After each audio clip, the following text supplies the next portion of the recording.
Hello everyone and welcome back to the channel and welcome to what is going to be a very information dense video. There is a lot to unpack, so let's just get straight to it. First of all, I'm going to share with you my thoughts on the 12.9-inch M1 iPad Pro coming from a professional photographer's perspective, as well as someone who's looking to make that their laptop replacement perspective. I will then share with you my thoughts having compared it to my old 2020 11-inch iPad Pro, as well as my 2019 16-inch MacBook Pro that's been fully spec'd out. Now, before getting into the meat of the video, I just want to set some expectations as to what you can expect from this review. So first and foremost, I'm not an Apple salesman. I am not going to sit here and read out the specs and the headline features and the Geekbench scores. There are plenty of other videos I've done that, and frankly, I'll fall asleep before I even finish that sentence. What I will do is share with you my honest review and feedback of using this device as my main photo editing and photo organizing computer without any other external devices. I will also not be talking about how good this HDR screen is for watching movies or how good the M1 processor is for playing games, because I don't really do neither of these, but I will again talk about how those things affect editing photos. Now, for what it's worth, I've been editing exclusively on my 2020 iPad Pro for the last 6 months, and before that I've been using an iPad of some description for quite a few years as my sort of on the road, on the go editing device. Now let me start by saying that at the moment the software on the M1 iPad is identical to the software that you would get on any other iPad. Obviously when iOS 15 comes out, that might change. We might have more functionality with all the extra processing power, but that will not come for a while, and I certainly wouldn't base a purchasing decision on something that might happen in the future or might not happen. I will only base it on what does the iPad do right now. But as it stands, this new 2021 iPad Pro feels exactly the same to use on a daily basis as my 2020 iPad Pro, apart from a few small little improvements here and there. Let's talk about the screen. So for day-to-day tasks such as writing emails, browsing the web, or just browsing the Files app, you're not really going to notice a huge difference, if any at all.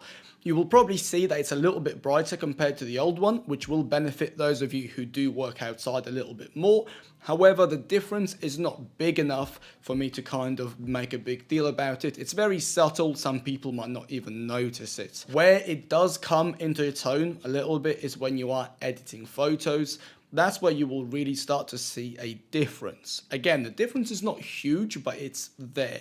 So things like the colors, they're deeper, they're more vibrant, the image is higher contrast, but also it's easier just to see the entire tonal range, and you don't have to rely on the histogram just as much.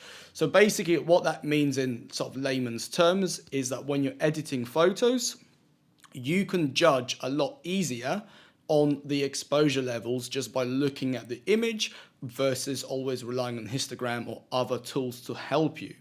Now, when you're holding the iPad in your hand like this, because the image is sort of jumps out, it's so bright, it's so vibrant and contrasted, it does feel like you are holding the actual photo in your hand, which is quite cool. The key question, however, is it worth upgrading just for this screen? Now, the answer is not very black and white because it can be subjective. However, to simplify it for this video, I'm going to put it like this. If you edit photos casually, then honestly, I wouldn't bother. If, however, you really fuss about getting the best possible colors, the most accurate colors, you work with skin tones, and overall you just want the most accurate and immersive editing experience, then I do think this screen has a little bit more to offer compared to the previous version.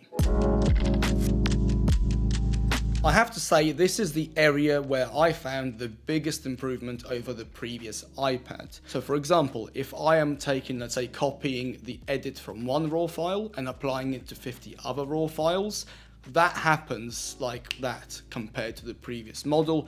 Exporting any kind of process or graphics intensive task happens much quicker. Now, from a practical perspective, what does that mean? It just means that, let's say, if you're going to export 100 images, the iPad Pro from 2021 might do it 30 seconds faster or a minute faster. If you're, let's say, rendering out a bunch of photos in Lightroom, that will happen, again, 30 seconds faster or a minute faster, depends on how many photos you're doing. What does that mean? Well, it means if you're a professional who's working with huge files, or if you're working with, let's say, 300-400 images at a time, over a longer period of time, this iPad will definitely save you time and it will make everything quicker. However, for the average person who's going to export, let's say, 50 images max, this iPad will save you 20 seconds maybe. And is it worth spending all that money for 20 seconds? I can't answer that question for you. For me, it's probably not. Now, this iPad does come with a lot more RAM. However, for day-to-day tasks, I've not really found any big differences. I guess the only task where you could clearly see the difference in having more RAM is, let's say, if you're copying something from the Files app to an external drive, then you move that to the background, and then let's say you open a YouTube app to watch a YouTube video whilst it's copying. That's where having more RAM can be quite handy. Other than that, you're not really going to notice anything too drastic right now. Maybe iOS 15 will change that.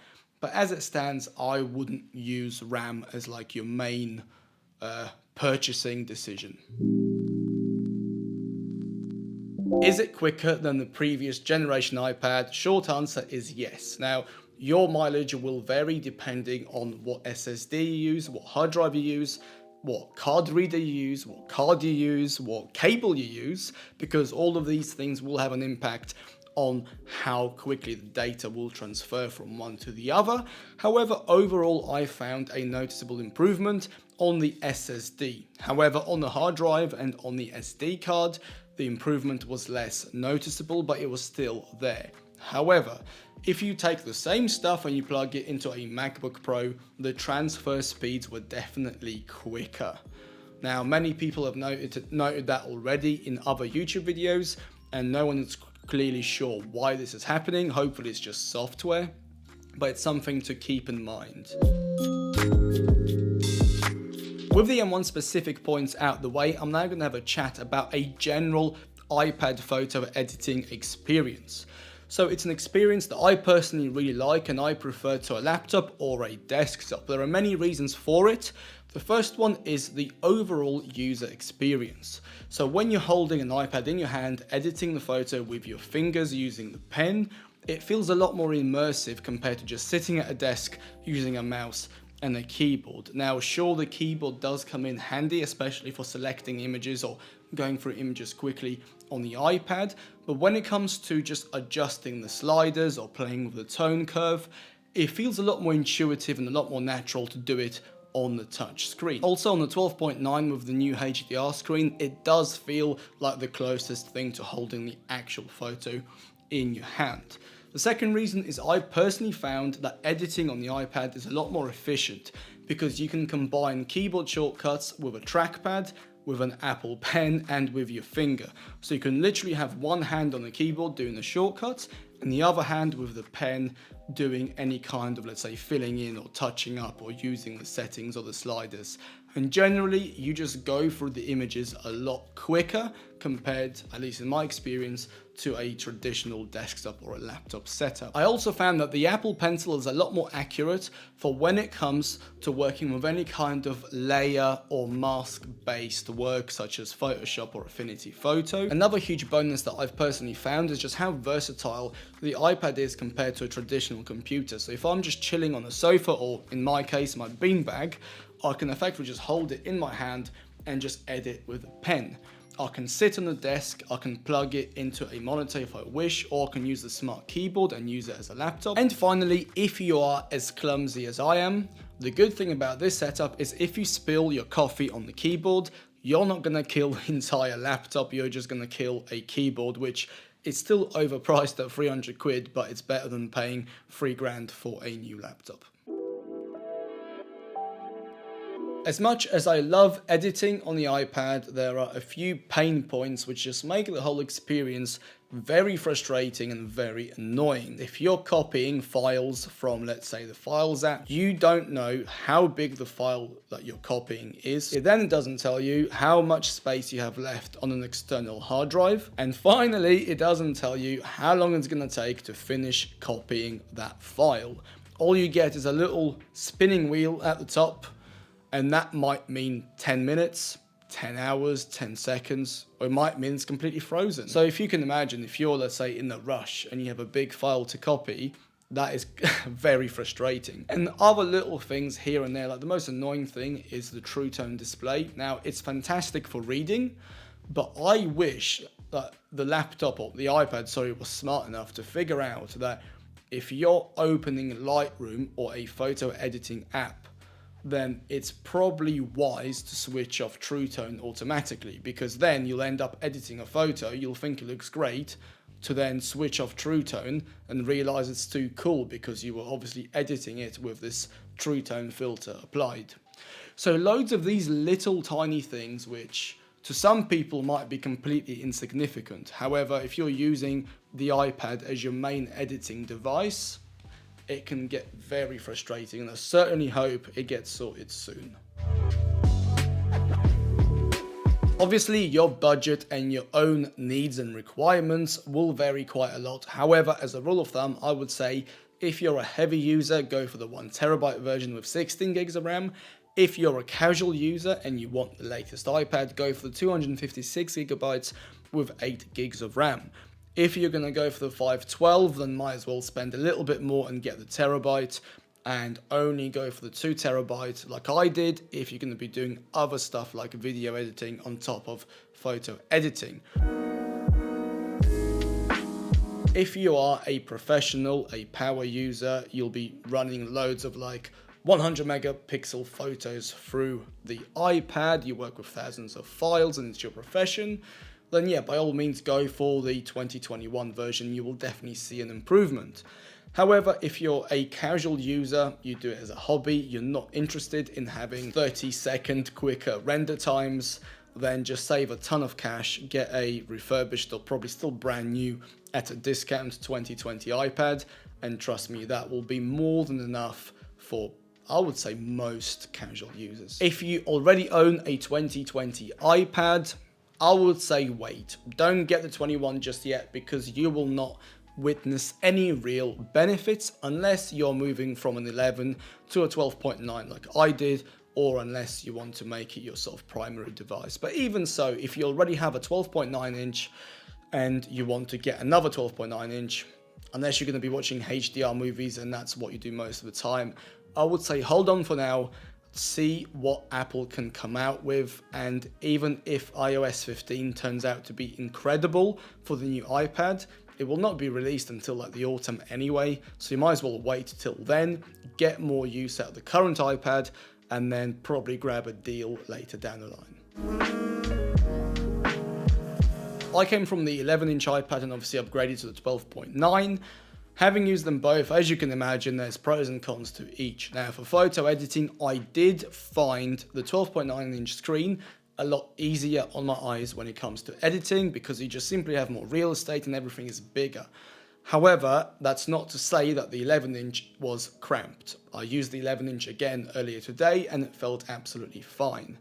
Obviously, the size and the weight differences do come up quite a bit. Now, if you're using a Magic Keyboard, there is a huge difference in weight. It's definitely going to be noticeable, as well as size.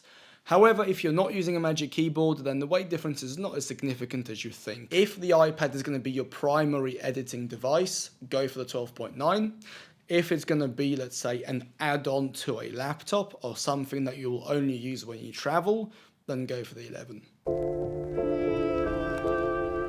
Another common question that I would get is the iPad better than my laptop? So for reference, I have a 16-inch MacBook Pro, which I've used for all my photo editing up until I got the 2020 iPad, and then it was a bit of a 50-50, and then sort of towards the last 6 months, I've been using the iPad exclusively.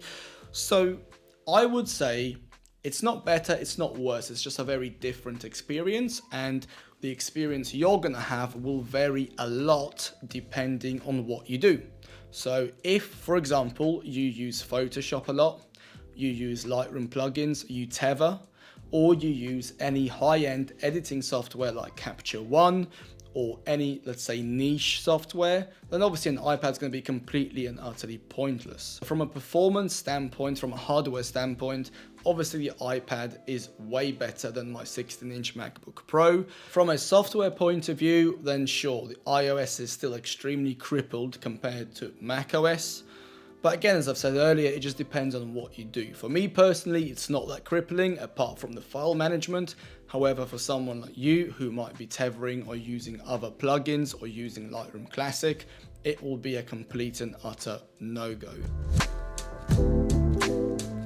What can we conclude? Well, the 2021 iPad is fantastic. However, I think only power-heavy users will really get the most out of the extra power from the chip and the RAM and all the extra features. I do think the software still heavily limits this tablet, certainly for, file management, but I hope that that will be fixed with software. However, please don't go and buy this iPad based on what you hope will happen. As I've said earlier in this video, buy it based on what it does today, and any extra features you get further down the line will only be an added bonus. As for me, well, the 11-inch iPad Pro will be going on eBay later on, and so will my 16-inch MacBook Pro. So the 12.9 iPad will be my only and my main editing device, at least for now. Yeah, that's it. Thank you for watching the video. Hope you enjoyed it, and I'll see you in the next one. Bye.